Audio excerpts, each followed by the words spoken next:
गीता में अर्जुन को स्वयं भगवान कह रहे हैं कि उस परमेश्वर की शरण में जा, उसके लिए उन संतों के पास जा जो तत्वदर्शी हो। इसी प्रकार हजरत मोहम्मद को उनका अल्लाह कह रहा है कि कोई और पूर्ण परमात्मा है, उसको पाने के लिए उन तत्वदर्शी संत की तलाश कर।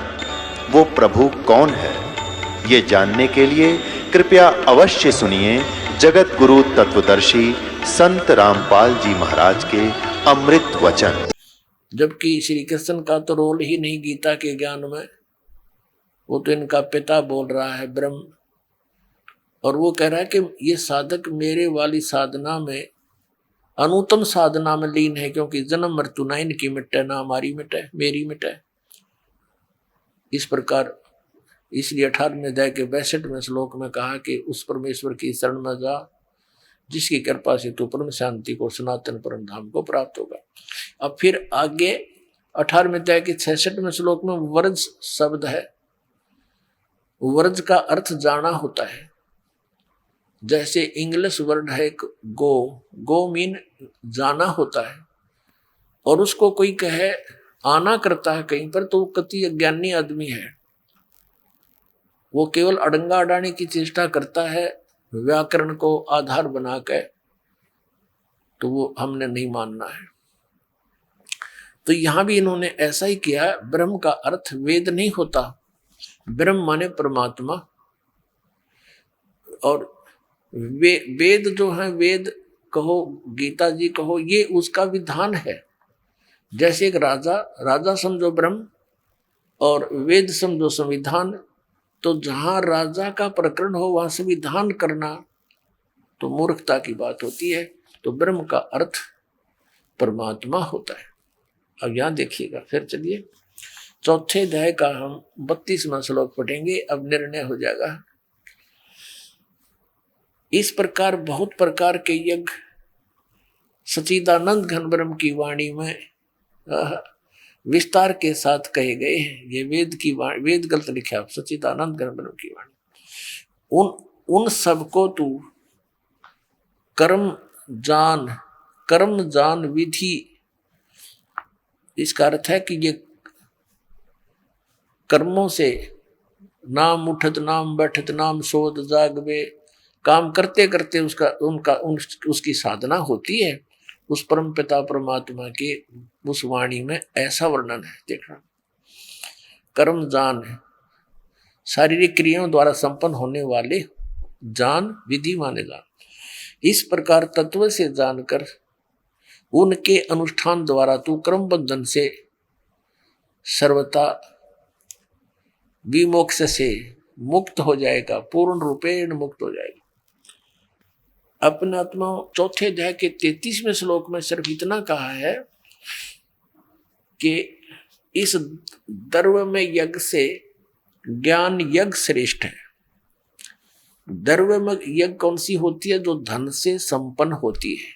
यज्ञ जैसे भंडारा है, कहीं पर कोई मंदिर बनवा दिया जिसको धर्म मानते हैं, कहीं कंबल बांट दिए, इस तरह के कोई धर्मशाला बनवा दी। तो कहने का भाव यह है कि पहले तू ज्ञान समझ। उस तत्व ज्ञान को ना समझकर अंधाधुंध वैसे ही कोई दान करने, धर्म करने की बजाय ज्ञान यज्ञ श्रेष्ठ है। उस ज्ञान को समझ, उसके बाद फिर उस ज्ञान, तत्व ज्ञान के आधार से तू फिर वो धर्म कर। ऐसे आंख मीच कर वैसे अंधाधुंध धर्म करने से कोई लाभ नहीं होता। इसका ये भाव देखिएगा। चौथे अध्याय का श्रीमद् भगवद गीता अध्याय नंबर 4 का श्लोक नंबर हम अब 33 पढ़ेंगे। इसका आगे वर्णन है। हे परंतम अर्जुन, द्रव्य में यज्ञ की अपेक्षा, यानी वैसे ही आंखें बंद करके कितना धन से व्यय करने की बजाय ज्ञान यज्ञ श्रेष्ठ है। यानी पहले तत्व ज्ञान समझ, और यावन मात्र यानी संपूर्ण कर्म उस ज्ञान में समाप्त हो जाते हैं। बेमतलब के डले डोने उस ज्ञान में समाप्त हो जाते हैं। उसमें क्या होता है, गुरु बिन माला फेरते, गुरु बिन देते दान, गुरु बिन दोनों निष्फल है, चाहे पूछो वेद पुराण। यानी पूरे संत को खोजो, तत्वदर्शी संत की खोज करके फिर वो दान करो, तब संपूर्ण लाभ होगा। अब देखना, अब हम आगे हैं श्रीमद् भगवत गीता अध्याय नंबर 4 के और श्लोक नंबर 34 पर। 33 हमने पढ़ लिया। अब ये जो बताया चौथे अध्याय के 32वें श्लोक में जो तत्व ज्ञान है, सच्चिदानंद घन ब्रह्म की वाणी में जो कहा गया है विस्तार से, वो तत्व ज्ञान है। उस ज्ञान को तू तत्वदर्शी ज्ञानियों के पास जाकर समझ, उनको भली भांति दंडवत करने से, दंडवत प्रणाम करने से, उनकी सेवा करने से, कपट छोड़कर सरलता पूर्वक प्रसन्न करने से, वो परमात्म तत्व को भली भांति जानने वाले ज्ञानी महात्मा तुझे उस तत्व ज्ञान का उपदेश करेंगे। हो गया कंसेप्ट क्लियर। अब ये तो कंसेप्ट क्लियर ये हो गया कि गीता ज्ञान दाता से अन्य कोई परमात्मा है और उस परमात्मा के द्वारा अपने मुख कमल से बोला गया ज्ञान श्रीमद् भगवत गीता तथा श्री पवित्र चारों वेदों से भिन्न है। उसने अपने मुख कमल से बोला है। अब ये बता दिया चौथे अध्याय के 34वें श्लोक में कि उस ज्ञान को तत्वदर्शी संत बताएंगे, उनसे सुनो। तो गीता ज्ञान दाता फ्री हो गया और ये भी सिद्ध कर दिया कि मुझे कंप्लीट स्पिरिचुअल नॉलेज नहीं है, मुझे पूर्ण अध्यात्म ज्ञान नहीं है। तो इससे सिद्ध ये हो गया कि श्रीमद् भगवत गीता इनकम्प्लीट और चारों पवित्र चारों वेद इनकम्प्लीट। तो कंप्लीट कौन सा वेद है? वो सूक्ष्म वेद है, 5वां वेद है, और वो परमात्मा ने स्वयं अपने मुख कमल से बोला होता है। वो सच्चिदानंद घन ब्रह्म की वाणी है, उसको कबीर वाणी बोलते हैं, कबीर वाणी। वो 5वां वेद है। अब उस तत्वदर्शी संत की पहचान क्या है, उसको कैसे पहचाने कि वो कौन है तत्वदर्शी संत? तो इसी पवित्र सदग्रंथ श्रीमद् भगवत गीता में ये भी स्पष्ट किया है कि तत्वदर्शी संत की पहचान क्या होती है। आपको दिखाते हैं 15वें अध्याय के प्रथम श्लोक में, ये देखिएगा। ये है पंचदश अध्याय अथ पंचदशो अध्याय। इसमें क्या कहा कि ऊर्ध्व मूलम अधः शाखम अश्वत्थम प्राहु अवम छंदासी यस्य प्रणानी यह तम वेद स वेदवित। ऊर्ध्व माने ऊपर को, मूल माने जड़ वाला, अधः शाखम नीचे को शाखा वाला। ये अश्वत्थम यानी पीपल का एक अविनाशी संसार रूपी वृक्ष कहा गया है। छंदासी यस्य प्रणानी, उसके पत्ते आदि भाग हैं, विभाग हैं, छंद हैं, उसके पोर्स पार्ट हैं। और यह तम वेद, जिसको उसको जो जानता है उन सभी विभागों को, स वेदवित, वह वेद के तात्पर्य को जानने वाला है, वो तत्वदर्शी संत। इन्हीं की भाषा में ऊर्ध्व मूलम, आदि पुरुष परमेश्वर रूप मूल वाले। यहां लिखना चाहिए था इन्होंने ऊपर को जड़ वाले।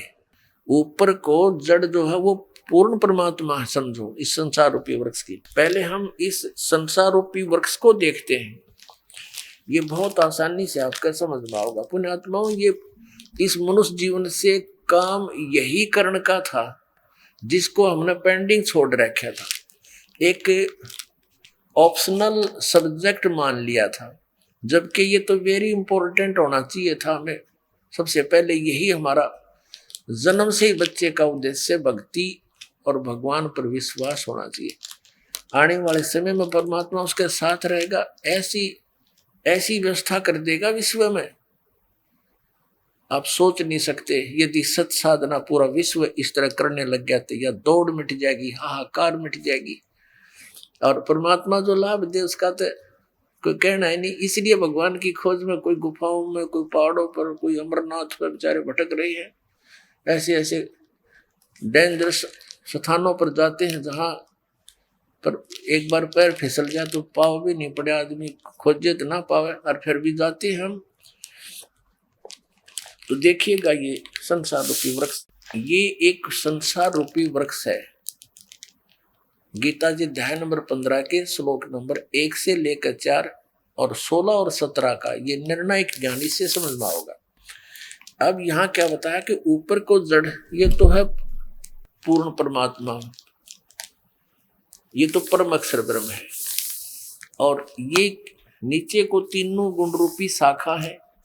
ये देखिएगा, ऊर्ध्व मूलम अधः शाखम। बस गीता ज्ञानदाता ने इस श्रीमद् भगवत गीता में केवल इतना हिंट दिया है। देखिए ये 15वां अध्याय और इसका प्रथम श्लोक कि ऊर्ध्व मूलम अधः शाखम। बस इन्होंने अनुवाद थोड़ा सा सारा ही गलत कर दिया। ये लिखना था ऊर्ध्व माने ऊपर को, परमेश्वर आदि पुरुष परमेश्वर रूपी मूल वाले, ये लिखना था। ऊर्ध्व माने ऊपर को, आदि पुरुष परमेश्वर यानी परम अक्षर ब्रह्म सचिदानंद घन रूपी, ये तो मूल समझो। अधः शाखम, ये ब्रह्म रूप मुख्य शाखा वाले, ये नहीं। ये देखो 2 नंबर श्लोक में इन्होंने अधः का अर्थ, 2 अधः है इसमें, एक ये एक ये, इसका अर्थ कहाँ किया अगले पृष्ठ पर। अधः माने नीचे, अधः माने नीचे, और ऊर्ध्व माने ऊपर, ये आप अनुवाद करें, ऊर्ध्वम ऊपर, अधः माने नीचे, अधः माने नीचे। यहां देखिए ये फिर देखिएगा। अब ऊर्ध्व माने ऊपर को, आदि पुरुष परमेश्वर रूप मूल वाले, ये ठीक करते, यहाँ ऊपर लिखना था, बस इतना हो। और फिर ये यहाँ लिखना था अधः शाखम, नीचे को शाखा वाला। ये संसार रूपी पीपल के वृक्ष को अविनाशी कहते हैं, वेद जिसके पत्ते कहे गए। पहले इनकी भाषा पढ़ने आसानी से समझ में आओगी। उस संसार वृक्ष को जो पुरुष, जो व्यक्ति तत्व से जानता है, स वेदविद, वह वेद के तात्पर्य को जानने वाला है, अर्थात वो तत्वदर्शी संत है। अपनात्मा आज से 600 वर्ष पहले परमात्मा आए थे, जिसके उपलक्ष्य में ये शुभ समागम चल रहा है। उन्होंने अपनी सच्चिदानंद घन ब्रह्म की वाणी कबीर वाणी में कहा था, अक्षर पुरुष एक पेड़ है, सर पुरुष वाकी डारे, तीनों देवा शाखा है, ये पात रूप संसारी। ये भगवान 600 वर्ष पहले परमात्मा ने एक सिंपल लैंग्वेज में, जैसे आम आदमी समझ सके, हमारी इसी भाषा में बोल गए कि अक्षर पुरुष जो जमीन से बाहर दिखाई देता, वो पोर्शन, वो पार्ट, हिस्सा, भाग वृक्ष का, वो वृक्ष कहलाता है। और जड़ें प्रोक्ष होती हैं, वो गुप्त होती हैं। और ये बता दिया कि जो इस सभी विभागों को भिन्न भिन्न बता देगा, सवेदविद, वो तत्वदर्शी संत है। तो 600 वर्ष पहले परमात्मा ने आकर हमें ये ज्ञान दिया था अपनी सच्चिदानंद घन ब्रह्म की वाणी। अपने आत्मा, अब इसमें क्या लिखा आगे देखो, तीनों गुण रूप। अब हम फिर श्रीमद् भगवत गीता आपको दिखाते हैं। ये वही 15वां अध्याय चल रहा है, एक हमने पढ़ लिया, अब हम 2 पढ़ेंगे। इसमें क्या कहा है कि उस संसार रूपी वृक्ष की गुण प्रवर्धा, तीनों गुण,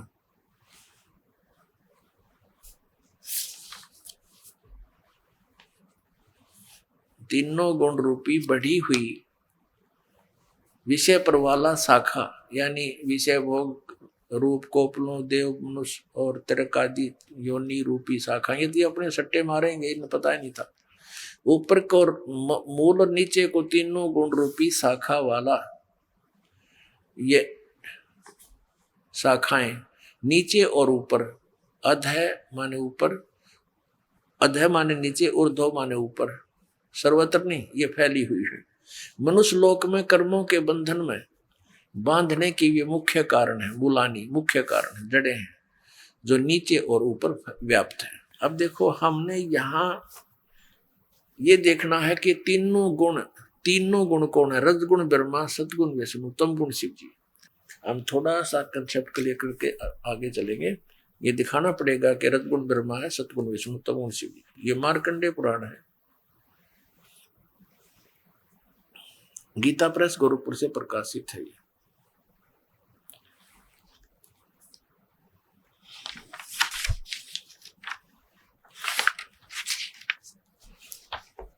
ये प्रकाशक मुद्रक है गीता प्रेस गोरखपुर, गोविंद भवन कार्यालय कोलकाता का संस्थान।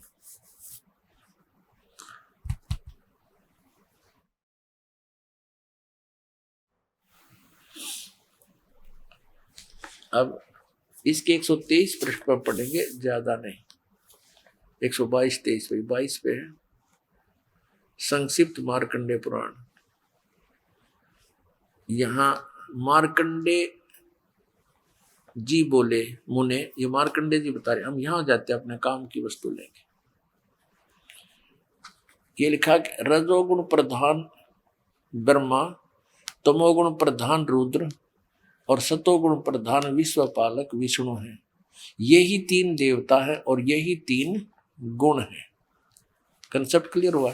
अब हम फिर आते हैं श्रीमद् भगवद गीता के अध्याय नंबर 15 के श्लोक नंबर 2 को देखते हैं। 15 का श्लोक नंबर ये 2 है। उस संसार रूपी वृक्ष की तीनों गुण, रजगुण ब्रह्मा, सतगुण विष्णु, तमगुण शिव जी रूपी शाखाएं हैं। ये ऊपर और नीचे फैली हुई है। ऊपर स्वर्गलोक, पाताललोक और पृथ्वीलोक पर ज्ञान बोला ही जा रहा है। अब यहां देखो तीसरे में क्या कहा है कि इस संसार वृक्ष का स्वरूप जैसा कहा है वैसा यहां विचार काल में नहीं पाया जाता, क्योंकि इसका न आदि और न अंत है, न इसकी अच्छी प्रकार स्थिति है। यो गीता ज्ञानदाता कहता है कि इस संसार रूपी वृक्ष का और छोर मुझे ज्ञान नहीं, और तेरे और मेरे इस गीता जी के डिस्कशन में मैं तुझे नहीं बता पाऊंगा, क्योंकि इसकी स्थिति से मैं परिचित नहीं हूं, मुझे ज्ञान नहीं है। देखना, इस संसार वृक्ष रूप वृक्ष का स्वरूप जैसा कहा गया यहाँ विचार काल में, यहाँ तेरे और मेरे गीता जी के इस डिस्कशन में विचार विमर्श में नहीं पाया जाता, क्योंकि न इसका आदि है और न इसका अंत, और न इसकी कोई अच्छी प्रकार स्थिति है भी है। इसलिए इस सुविरुद्ध मूलम, अति दृढ़ मूल वाले, ये नहीं, अति दृढ़ मूल वाले संसार रूपी पीपल के वृक्ष को, जिसकी मूल यानी ऊपर को जड़ रूपी जो भगवान है वो कौन है? अब जैसे अक्षर पुरुष एक पेड़ है, सरपुरुष वा की डार, तीनों देवा शाखा है, ये पात रूप संसार, लेकिन वो जड़ तो अलग है, वो प्रोक्ष है, वो परम अक्षर ब्रह्म है। तो यहां बताया है कि वो अविनाशी है, वो ऊपर के लोक, तो ऊपर वाला जो जड़ रूपी परमात्मा का पोर्शन है, सतलोक, अलखलोक, अगमलोक, अकैलोक, तो वो तो समझो सुदृढ़ है, वो तो अविनाशी है। अब देखना, उस सुविरुद्ध मूलम, उस अति दृढ़ मूल वाले अश्वत्थम यानी संसार रूपी पीपल के वृक्ष को, अब यहां इन्होंने लिखा है असंख्य शस्त्र नहीं, उस तत्व ज्ञान वैराग रूप शस्त्र नहीं, तत्व ज्ञान रूपी शस्त्र के द्वारा काट कर, अर्थात उसको समझकर, तत्वदर्शी संत मिलने के उपरांत उससे उस ज्ञान को समझकर उसके पश्चात, ये देखना अध्याय नंबर 15 का अब श्लोक नंबर हम अब 4 पढ़ाएंगे आपको, ये 4। उसके पश्चात उस परम पद रूप परमेश्वर को भली भांति खोजना चाहिए, जहां जाने के बाद जिसमें गए हुए साधक फिर लौटकर संसार में नहीं आते, और जिस परमेश्वर से इस पुरातन संसार वृक्ष की प्रवृत्ति विस्तार को प्राप्त हुई है, उसी आदि पुरुष नारायण के मैं शरण हूं, इस प्रकार दृढ़ निश्चय करके उस परमेश्वर का मनन और निधि ध्यान करना चाहिए। उसी परमात्मा की परपदे माने पूजा करनी चाहिए। ये सीधी सी बात है। अब इससे क्या कंसेप्ट क्लियर हुआ पुण्यात्माओं? इससे ये सिद्ध हो गया, एक तो तत्वदर्शी संत कौन है और वो तत्व ज्ञान है क्या, उसकी पहचान क्या है, और दूसरा ये हो गया कि उस तत्वदर्शी संत के द्वारा बताए गए उस अध्यात्म ज्ञान के आधार से साधना करने से परमात्मा की उस परम पद यानी उस परम पद की प्राप्ति होती है, जहां जाने के बाद साधक फिर लौटकर कभी संसार में नहीं आता। गीता ज्ञान दाता अपने विषय में बताता चौथे अध्याय के 5 और 9 श्लोक में। गीता जी अध्याय नंबर 2 के श्लोक नंबर 12 में, अध्याय 10 के श्लोक 2 में यह स्पष्ट करता है कि अर्जुन तेरे और मेरे बहुत जन्म हो चुके हैं, तू नहीं जानता मैं जानता हूं। इससे सिद्ध हो गया कि गीता ज्ञान दाता नासवान है, अविनाशी नहीं है। और यह भी स्पष्ट करा है कि केवल उस परमात्मा की भक्ति करो, उस सनातन परमात्मा की, उस परम अक्षर ब्रह्म की। अपने आत्माओं, गीता जी अध्याय नंबर 15 के श्लोक नंबर 16 और 17 में 3 पुरुष बताए हैं। पहले थोड़ा सा कंसेप्ट ये क्लियर करना पड़ेगा कि 7वें अध्याय के 29वें श्लोक में गीता ज्ञानदाता कहता है कि मेरे इस ज्ञान का आश्रय लेकर और जो जरा और मरण से छूटने के लिए ही प्रयत्नशील हैं, वे उस तत्ब्रह्म को और संपूर्ण अध्यात्म को, संपूर्ण कर्मों को जानते हैं, परिचित हैं।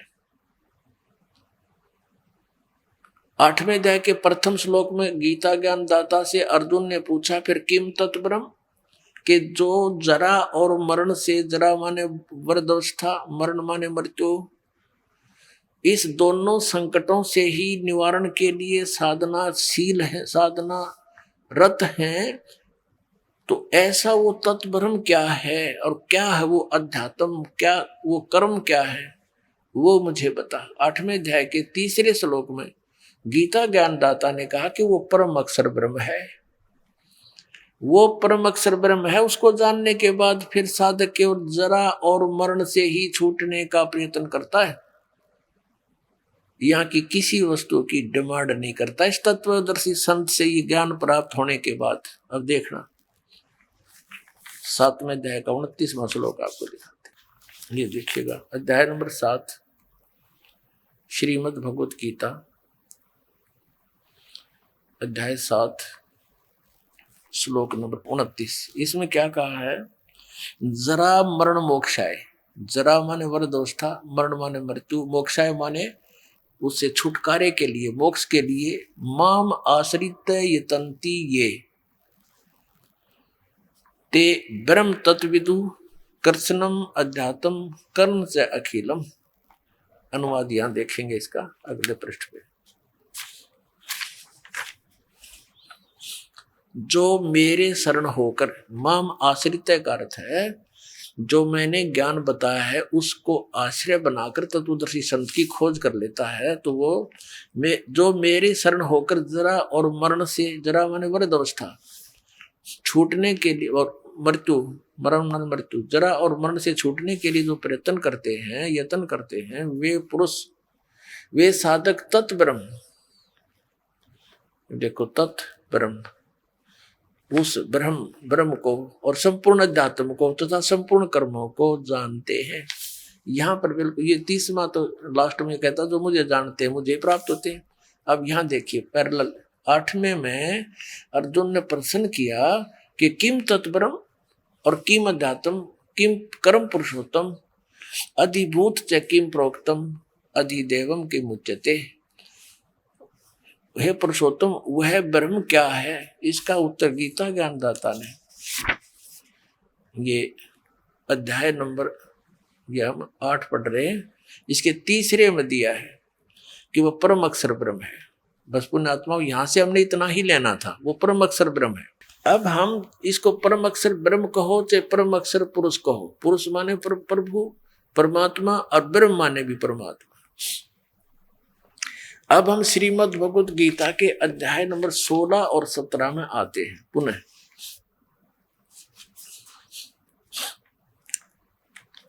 अब यहां से हमें 3 पुरुषों का ज्ञान होगा, 3 प्रभुओं का। और जो परमेश्वर ने 600 वर्ष पहले स्वयं आकर बताया था, अक्षर पुरुष एक पेड़ है, सरपुरुष वाकी डारे, तीनों देवा शाखा है, ये पाते रूप संसार। अब वो परम अक्षर पुरुष को ना, वो जड़ है, वो मूल है, वो शेष जो भाग है अंडरस्टूड है। क्योंकि ये श्रीमद् भगवद गीता पवित्र 4 वेदों का एक संक्षिप्त कोड वर्डों में ज्ञान है, तो उसके लिए बता दिया कि तत्वदर्शी संत ही इन कोड वर्डों को समझ सकता है। अब देखना गीता अध्याय नंबर 15 हम यहां 16 पाते हैं। द्वौ इमौ पुरुषौ लोके सर्च अक्षर एव च सर्वाणि भूतानि कटुष्ट अक्षर उच्यते। इसका अर्थ यह है कि इस लोक में जो सुप्रसिद्ध हम मानते हैं, दिवो माने 2, पुरुषो माने पुरुष है, 2 भगवान है, सरपुरुष और अक्षर पुरुष। और जीवात्मा सबकी नाश अविनाशी है और स्थूल शरीर ये सरपुरुष भी इनके अंतर्गत प्राणियों का भी नाशवान। यह देखना इस संसार में नाशवान, शर्मा ने नाशवान, अक्षर माने अविनाशी भी ये 2 प्रकार के पुरुष हैं, 2 प्रकार के भगवान हैं, प्रभु हैं। इन्हें लिख के ज्ञान तो था ही नहीं, जहां इनका ना समझ में पुरुष लिख दे। पुरुष कौन होया, यहाँ पर कोई व्याकरण थोड़ी है, ये दातम ज्ञान है। तो संपूर्ण प्राणियों के शरीर नाशवान है और जीवात्मा विनाशी कहा जाता है। अब यहां बताया 17वें में कि उत्तम पुरुष तु अन्य, उत्तम पुरुष तु अन्य परमात्मा इति उदाहरते। ये लोक तर्यम आविश्य विभर्ति अवैश्वर। उत्तम पुरुष यानी वो श्रेष्ठ भगवान, वास्तव में श्रेष्ठ परमात्मा तो अन्य ही है, और है कोई इन दोनों से कोई और है, सरपुरुष से और अक्षर पुरुष से, वो अन्य ही है। इन दोनों पुरुषों से वो कोई और है, और वही तीनों लोकों में प्रवेश करके सबका धारण पोषण करता है। अविनाशी परमेश्वर परमात्मा इस प्रकार कहा गया है। पुण्यात्माओं, परमेश्वर ने 600 वर्ष पहले कहा था, अक्षर पुरुष एक पेड़ है, निरंजन कहो, सरपुरुष कहो, सरपुरुष वह की डार और तीनों देवा शाखा है, ये पात्र रूप संसार। ये जो उत्तम पुरुष है तो अन्य ये कौन है, ये परम अक्षर ब्रह्म है, और जो तीनों लोकों में प्रवेश करके सबका धारण पोषण करता है, क्योंकि पूरे वृक्ष को जड़ों से ही आहार प्राप्त होता है। तो हमारा जो सतलोक के अंदर जो परमात्मा है वो प्रोक्ष है। यजुर्वेद अध्याय नंबर 40 के मंत्र नंबर 17 में, यजुर्वेद का अंतिम अध्याय है 40वां, और अंतिम मंत्र है यजुर्वेद के उस 40वें अध्याय का 17वां मंत्र।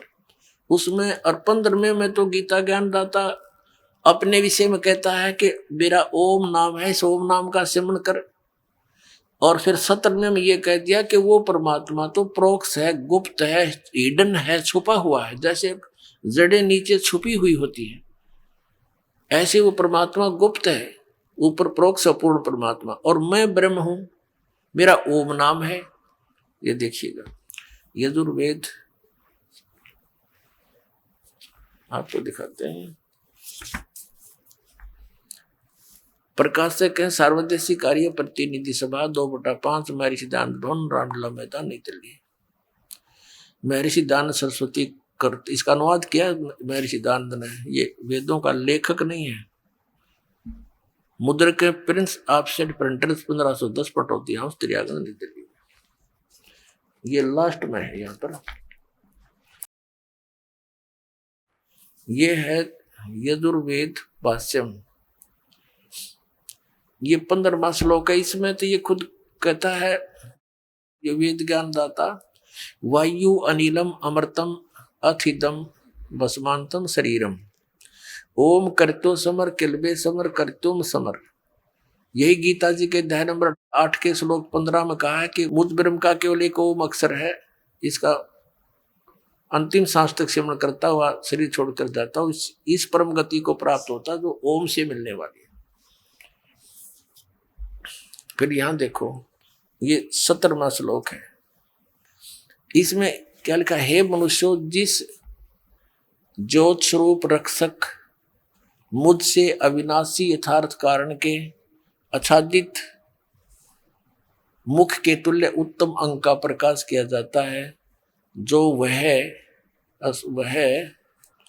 प्राण व सूर्य मंडल में पुरुष माने पूर्ण परमात्मा है।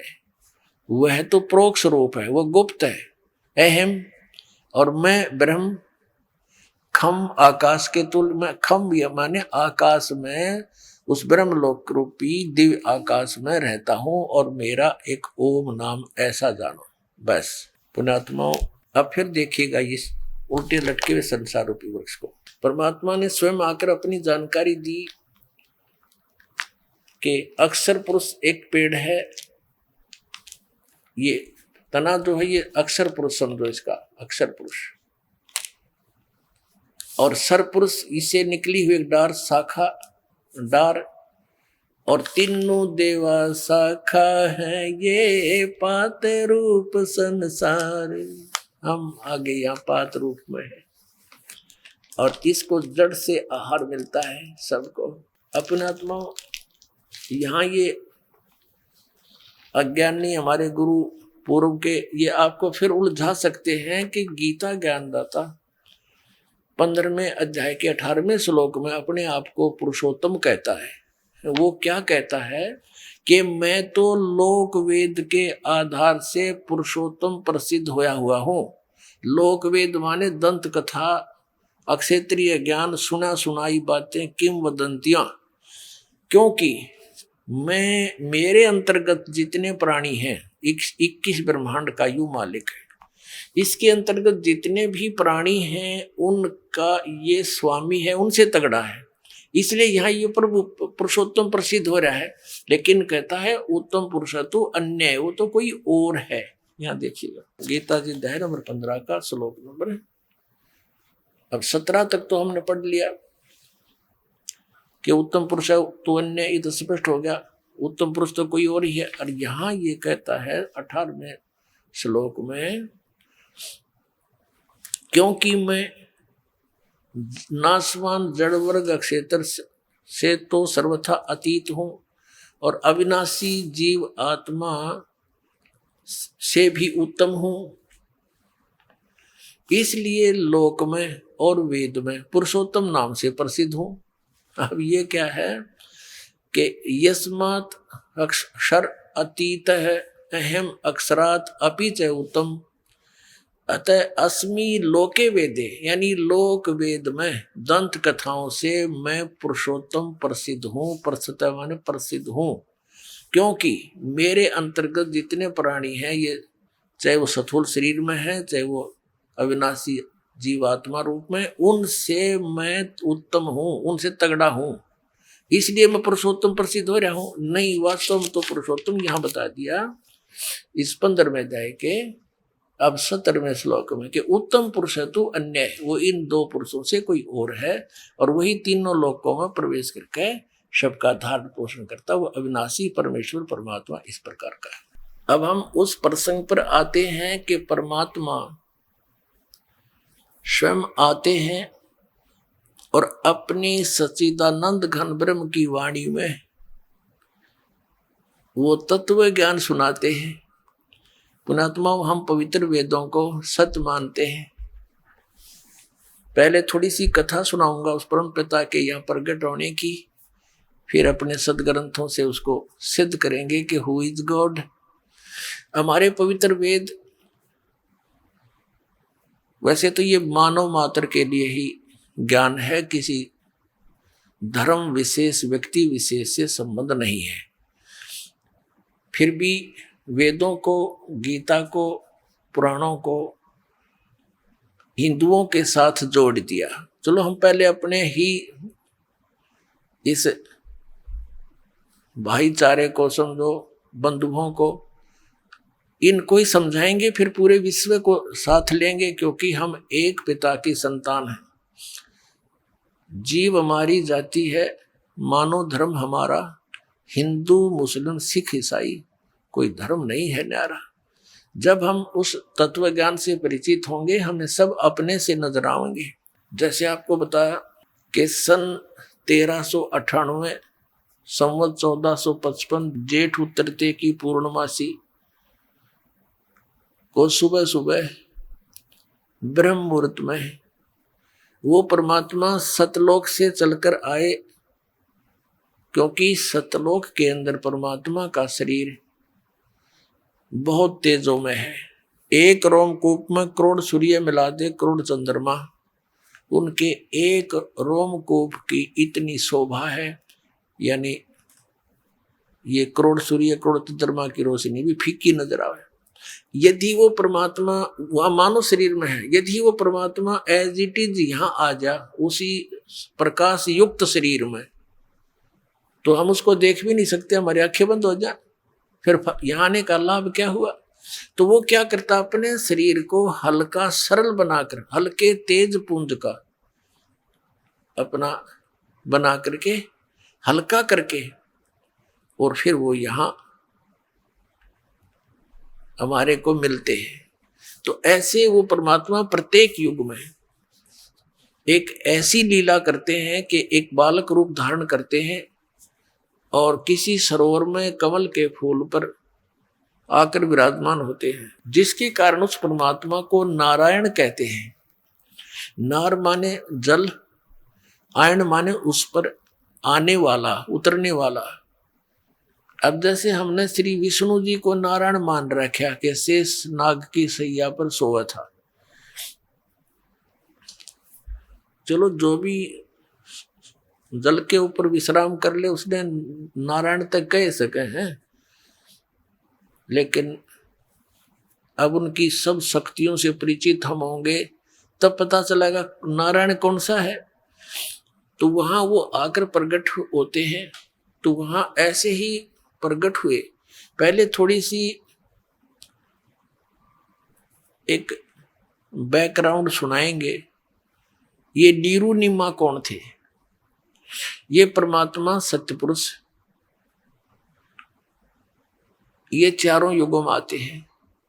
सतयुग में इनका सतसुकृत नाम होता है, त्रेता में इनका नाम मुनिंद्र होता है, द्वापर में उस परमेश्वर का नाम करुणामय होता है, और कलयुग के अंदर वो परमात्मा अपना यथार्थ नाम लेकर ही प्रकट होते हैं। कबीर देव, कबीर साहब, कबीर परमात्मा, अल्लाहू अकबर।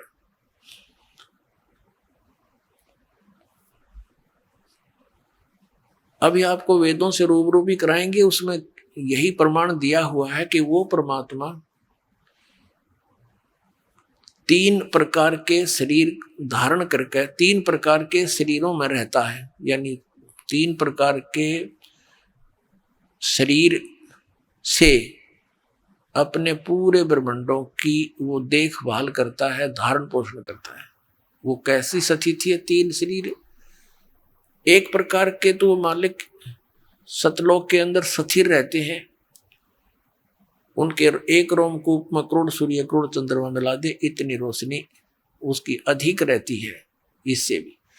तो दूसरा वो क्या करते हैं, प्रत्येक युग में एक शिशु रूप धारण करके एक लीला करते हैं। उनको एक निसंतान दंपति उठा ले जाते हैं और धीरे धीरे वो एक लीला में तरीके से बड़े होते हैं। छोटी सी आयु में ही वो विद्वानों के साथ डिस्कस करना शुरू कर देते हैं, उनके छक्के छुड़ा देते हैं। फिर वो बड़ा होते हैं, अपनी अमृतवाणी को बोलकर सुनाते हैं, वो लिपिबद्ध कर दी जाती है। उसको सच्चिदानंद घन ब्रह्म की वाणी अर्थात उसको सुख संवेद बोलते हैं, उसको तत्व ज्ञान भी कहते हैं। और तीसरी स्थिति यह है कि वो जब चाहे कहीं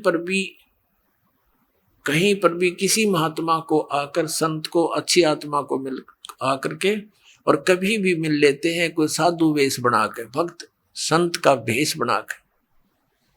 ये तीन स्थिति है उस परमात्मा की। तो ये द्वितीय स्थिति यानी शिशु रूप धारण करके आते हैं। तो ये नीरू नीमा कौन थे? ये द्वापर के अंदर एक सुदर्शन भक्त हुआ है वाल्मीकि जाति में, और वो परमात्मा जब कबीर साहब करुणामय नाम से आए हुए थे, वो उनका पक्का भगत था। और जिसने उन पांडवों की यज्ञ को संपूर्ण किया था, उस परमात्मा के इस सत भक्ति मंत्र से जो आपको प्राप्त हो रहा है। अब परमात्मा ने तो उसको ये यथार्थ ज्ञान दिया।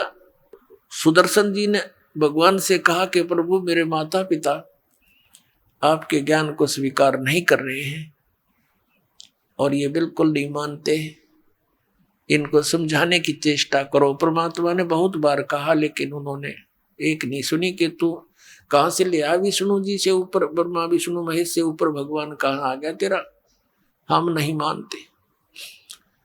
उनकी मृत्यु होगी। सुदर्शन जी जो थे, सुदर्शन वाल्मीकि, वो बड़े चिंतित थे।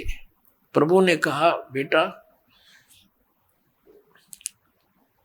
आप किस बात की चिंता किए हुए हो, ये तो सबने आना और जाना है, जो सत भक्ति नहीं करेंगे उनकी ऐसी ये चक्कर बना ही रहेगा। तो सुदर्शन जी ने कहा कि परमात्मा आप तो अंतर्यामी है, इस मरने और जीने की चिंता दास को नहीं है, मुझे चिंता ये सता रही है कि मेरे माता पिता कितनी अच्छी आत्मा के थे और आपके ज्ञान को ना स्वीकार करके अब उनकी के दुर्गति होगी, मैं चिंतित हूं। मरना तो कोई बात नहीं। और तब परमात्मा ने कहा भी, एक दिन भगवान ने कहा कि सुदर्शन चल तुझे सतलोक ले चलूं। कहने लगा ले चलो मालिक, हम तैयार बैठा आपका दास। फिर परमेश्वर ने कहा कि कोई तेरी यहाँ इच्छा तो नहीं है किसी यहाँ संसार की किसी वस्तु में। तब उसने कहा परमात्मा और मेरी कोई इच्छा नहीं, एक इच्छा समझो और चाहे मेरी कमजोरी समझो, आप तो अंतर्यामी हैं कि मेरे माता पिता बहुत अच्छे थे, ये प्रभु उन्होंने भक्ति नहीं करी, अब वो कितना कष्ट उठा रहे होंगे।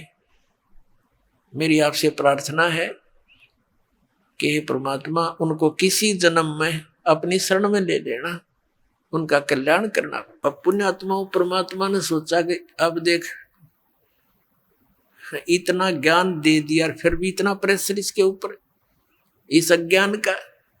फिर मालिक ने सोचा कि एक मुश्किल से एक भगत तैयार हुआ है और ये और रह जाएगा इस माँ बाप के चक्कर में। तब परमात्मा ने कहा बेटा तू चिंता ना करे, तेरे माता पिता को मैं अवश्य शरण बनूंगा और उसको पार कर दूंगा। तब वो प्रसन्न हो गया, खुश हो गया। अब मैं निश्चिंत हो गया भगवान कि अच्छा चाली तू अब मर ले, सतलोक में चल। अब उसको सतलोक भेजा। तो कहने का भाव ये है, यह भी कमजोरी हमारी, अंत में जब तक हमारा हृदय यहाँ से कंप्लीटली नहीं हट जाएगा तो हम फिर यहीं आ जाएंगे। लेकिन जो साधना आप कर रहे हो ये अनमोल रत्न है, ये आपको यहाँ पर वापस मिल जाएगा। फिर इसका फायदा क्या हुआ, स्वर्ग में चले जाओगे, वहां देवता बन जाओगे, फिर मृत्यु होगी, फिर यहाँ 84 लाख में फिर भटकोगे। अब ये सुदर्शन का ये भी कमजोरी थी, वीकनेस थी उसकी, वो भी यहीं रखने की, काल के जाल में फंसाए रखने की। जैसे एक वृद्ध व्यक्ति कमजोर सा था, उसके अस्थि पंजर सा दिखा था, डॉक्टर के पास गया, डॉक्टर से कहा डॉक्टर जी मैं उठता हूं ना तो मुझे चक्कर आते हैं। डॉक्टर ने कहा कि बाबा यह कमजोरी है, वीकनेस है, कमजोरी है। फिर कहा कि मेरी पिंडलियों में दर्द रहता है, डॉक्टर ने कहा कमजोरी है। मेरे सिर में दर्द हो जाता है। डॉक्टर ने कहा बाबा कमजोरी है।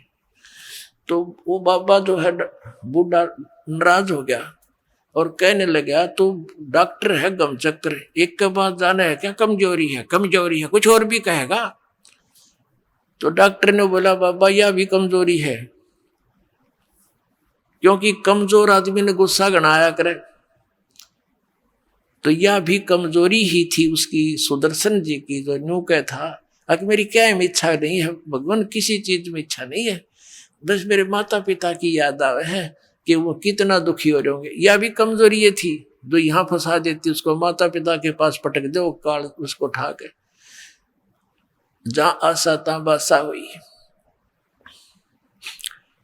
तो पुण्यात्माओं अगले जन्म में वो सुदर्शन जी के माता पिता ब्राह्मण और ब्राह्मणी दोनों का योग हो गया।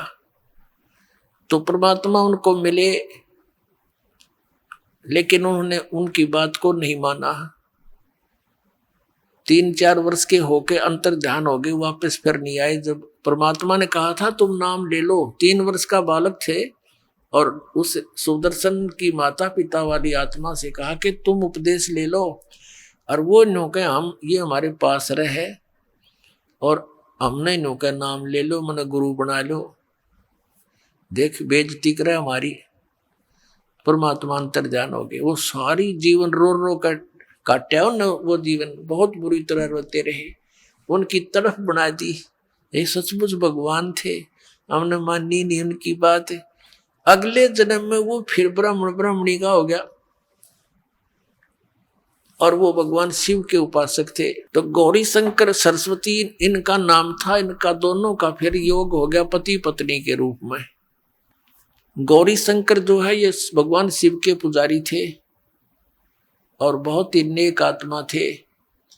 निस्वार्थ भाव से भगवान शिव की शिव पुराण की कथा करते थे, किसी को मिसगाइड नहीं करते थे अपनी रोजी रोटी के लिए। और कथा में जो भी कोई दान दक्षिणा आ जाती थी उसी से निर्वाह चल रहा था, और शेष जो बच जाता था भोजन से वो भंडारा कर देते थे, संग्रह नहीं करते थे। अब क्या हुआ, अन्य जो दूसरे ब्राह्मण थे वो रोजी रोटी के लिए कथाएं किया करते थे, वहां लोगों ने जाना कम कर दिया। गौरी शंकर के पास उनका समूह ज्यादा हो गया, तो अन्य जो ब्राह्मण थे वो उनसे ईर्ष्या करने लग गए। इस बात का ज्ञान था मुसलमानों को, ये काशी शहर में जन्मे थे। तो मुसलमानों ने सोचा कि ये गौरी शंकर हिंदू धर्म का प्रचार घना कर रहा है, और इसके साथ ये ब्राह्मण है नहीं, और उन गुरुओं के साथ ही जनता होती थी, जो वो कहते थे वही कर देते थे। तो मुसलमानों ने जबरदस्ती बलपूर्वक अपना जूठा पानी उनके कपड़ों पर छिड़क दिया। उस गौरी शंकर सरस्वती के कपड़ों पर घर में उनके मुंह में डाल दिया जबरदस्ती, और कह दिया ये मुसलमान बन गए, मुसलमान बन गए। अब वो जो विरोधी ग्रुप था ब्राह्मणों का, उन्होंने सब जगह कह दिया कि गौरी शंकर मुसलमान बन गए हैं, उनका वहां कोई नहीं जाएगा, उसको अधिकार नहीं रहा हमारे पुराणों और ग्रंथों के जो है ना प्रचार करने का। गंगा में स्नान करना भी बंद करवा दिया। अब वो विवश हो गए, निर्वाह की समस्या आ गई, तो उनका नाम रख दिया, एक का गौरी शंकर का नाम रख दिया नूर अली, जिसको नीरू कहने लगे, और सरस्वती का नाम रख दिया नियामत, उसको नीमा कहने लगे। इस प्रकार नीरू और नीमा नाम से वो दोनों प्रसिद्ध हुए। निसंतान थे, उनका संतान नहीं थी। आयु लगभग 50 से ऊपर हो चुकी थी, 60 के आसपास। अब गंगा में स्नान करते थे पहले प्रतिदिन, अब गंगा में स्नान करना बंद करवा दिया। उनके लिए समस्या आई, तो उनको धीरे धीरे पता चला कि एक सरोवर है लहर तारा नामक, और उसमें गंगा का जल ही इन वर्षा के दिनों में जब ओवरफ्लो होकर चलती है दरिया, उछल उछल कर लहरों के द्वारा वो जल से बहुत बड़ा सरोवर का रूप धारण कर लेता है। वो फिर सारा वर्ष बहुत अच्छा शुद्ध जल उसमें रहता है। तो वो दोनों जने प्रतिदिन वहां स्नान करके आते थे। रोटी रोजी के लिए, निर्वाह के लिए उन्होंने एक सिंपल सा कारखाना लाया, यानी जिसमें कुछ भी खर्च ना हो, कपड़ा बुनने के। उसमें 4-5 डंडे से गाडने होते हैं, बस लकड़ी के काट के जंगल तक, और उसमें सूत लाकर लोगों से उनको बनाने की मजदूरी लेते थे। तो जिस कारण से वो कपड़ा बुनने के कारण जुलाहा नाम से प्रसिद्ध हो गए। आइए अब हम उन श्रद्धालुओं के अनुभव जानते हैं जो जगत गुरु तत्वदर्शी संत रामपाल जी महाराज जी से दीक्षा प्राप्त कर चुके हैं तथा उनके द्वारा बताए गए भक्ति मार्ग पर चल रहे हैं। नमस्कार जी। नमस्कार सर। क्या नाम है बहन जी आपका? मेरा नाम राधा उपाध्याय है। राधा जी, आप कहाँ के रहने वाले हैं? सर मैं कानपुर दिल्ली की रहने वाली हूँ। संत रामपाल जी महाराज से नाम दीक्षा आपने कब ली? सर मैंने संत रामपाल जी महाराज जी से नाम दीक्षा 26 जून 2013 में ली थी। बहन जी, संत रामपाल जी महाराज से नाम दीक्षा लेने से पहले क्या आप कोई भक्ति साधना करते थे? सर मम्मी पापा राधा स्वामी डेरा ब्यास से जुड़े हुए थे और उन्होंने गुरविंदर सिंह ढिल्लों से नाम दीक्षा ली हुई थी, जिसकी वजह से हम बचपन से ही उन्हीं के साथ जाते थे। हम ब्यास भी जाते थे और छतरपुर में जब उनका भंडारा लगता था वहाँ पे भी जाते थे। तो बहन जी, आप राधा स्वामी डेरा ब्यास की भक्ति साधना अपने पेरेंट्स के साथ करते थे। बचपन से ही राधा स्वामी डेरा ब्यास के सत्संग को सुना आपने, तो जो ये भक्ति साधना आप करते थे, इनसे आपको क्या लाभ मिले? सर जैसे कि मैंने बचपन से ही देखा है, पापा मम्मी राधा स्वामी का ही सिमरन करते थे, उन्हीं का दिया हुआ नाम जाप करते थे। उसके बावजूद हमारे घर का कलेश नहीं मिटता था। पापा को भी बहुत गुस्सा आता था और मम्मी को, जैसा कि बचपन से मैं देखते आई हूँ, मम्मी को एक जलन का रोग था जो कि काफ़ी जगह पे जिसका इलाज कराया, मगर वो अभी तक सही नहीं हुआ था उनके नाम जाप से। और भाई, एक मेरा भाई मेरे से भी बड़ा है जो कि उनकी बात बिल्कुल नहीं मानता था, गुस्सा, वो भी, उसे भी बहुत गुस्सा आता था। फिर आप संत रामपाल जी महाराज की शरण में कैसे आए? सर 2012 में सबसे पहले पापा ने नाम लिया। वो एक सैगल भगत जी हैं, वो भी राधा स्वामी में थे पहले, दोनों साथ ही जाते थे। एक दिन वो, उनका LIC का काम है, तो एक दिन जब वो LIC का काम पापा जी करा रहे थे उनसे, तो उन्होंने पहले हमारे यहाँ राधा स्वामी बोलते थे जब मिलते थे, मगर उस दिन उन्होंने सत्साई बोला। तो पापा तो पहले ही 17 साल से उस राधा स्वामी में जुड़े हुए थे, उनको एक धक्का सा लगा। उन्होंने बोला सत्साई मतलब, तो उन्होंने समझाया कि देखो, मैं भी राधा स्वामी में जुड़ा था, राधा स्वामी पंथ ही गलत है, राधा स्वामी का मतलब भी हमें ढंग से नहीं पता है, और वो जो नाम दीक्षा लेते हैं वो कहीं शास्त्रों में भी नहीं लिखा है। तो पापा को इस बात का बहुत झटका लगा, बुरा बहुत लगा, मगर उन्होंने सुनते गए। वो एक दिन चले गए।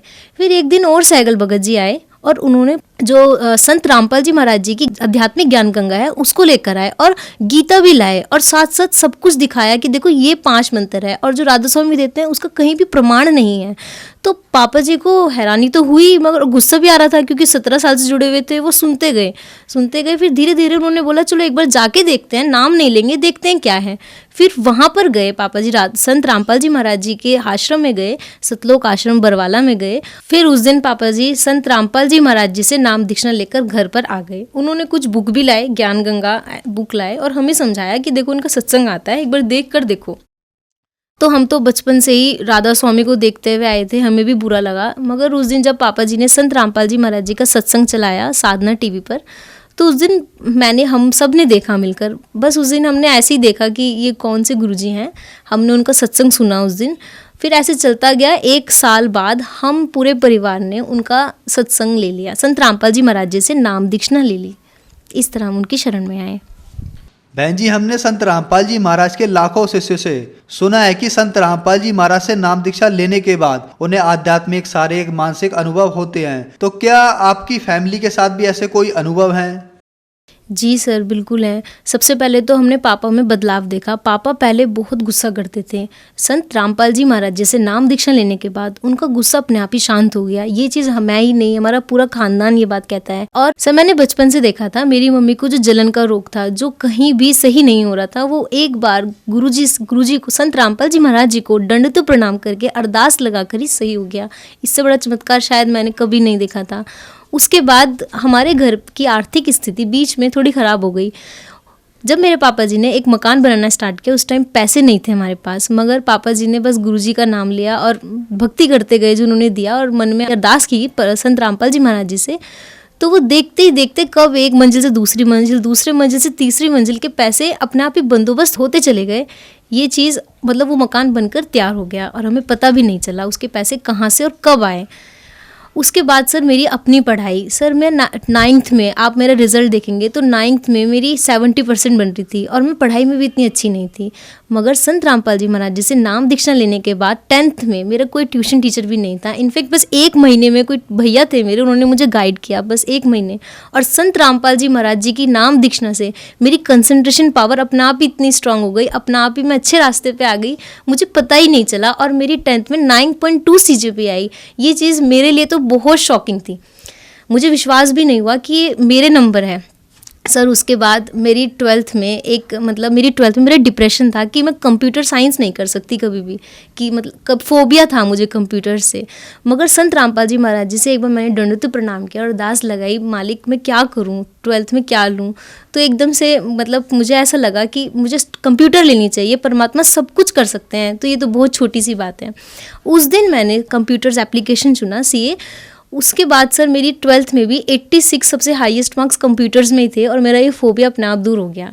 सर इसके बाद 12th के बाद मेरी साइंस साइड थी, मगर मुझे कॉमर्स में इंटरेस्ट था बाद में, तो मैं चाहती थी कॉमर्स में जाऊं, मगर सर मुझे कॉमर्स की बिल्कुल भी नॉलेज नहीं थी। तो सर कुरुक्षेत्र यूनिवर्सिटी में 1 हफ्ते का टाइम था, वहाँ पे मुझे पता चला कि फॉर्म लास्ट है। 1 हफ्ते के टाइम में मैंने एंट्रेंस की तैयारी की, वो हुई भी नहीं सर, होएगी भी नहीं 1 हफ्ते में। सर वो एंड टाइम पे जब मैंने एग्ज़ाम दिया तो उस टाइम सत साहिब लिखा और मालिक से अरदास की, मालिक आप तो सब कुछ कर सकते हो, ये तो कुछ भी नहीं है, आप मेरे गलत आंसर भी सही कर सकते हो।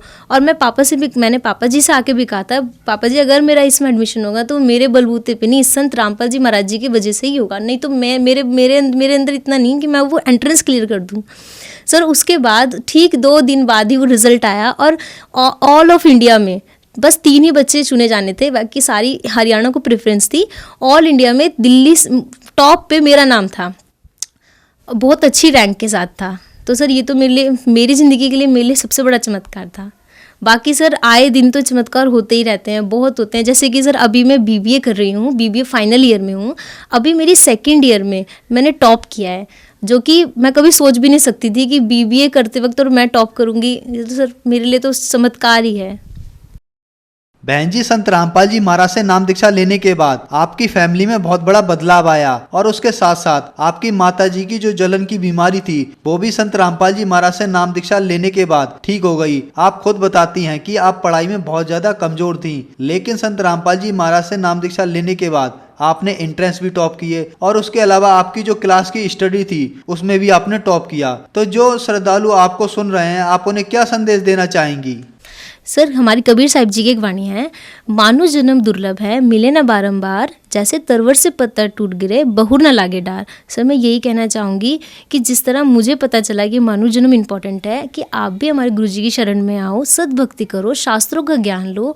इससे अच्छा ज्ञान तो आपको मिल ही नहीं सकता। आजकल आप एजुकेटेड हो। मेरे हाथ जोड़कर आप सबसे प्रार्थना है कि आप संत रामपाल जी महाराज जी की शरण में आओ, नाम दीक्षा लो और अपना मनुष्य जीवन को कल्याण कराओ।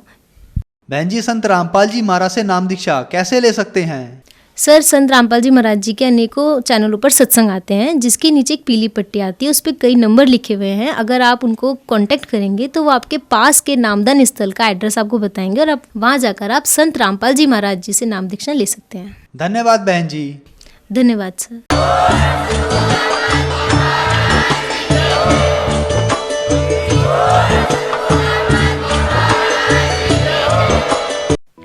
आप सुन रहे थे जगत गुरु तत्वदर्शी संत रामपाल जी महाराज के मंगल प्रवचन। अधिक जानकारी के लिए संपर्क करें।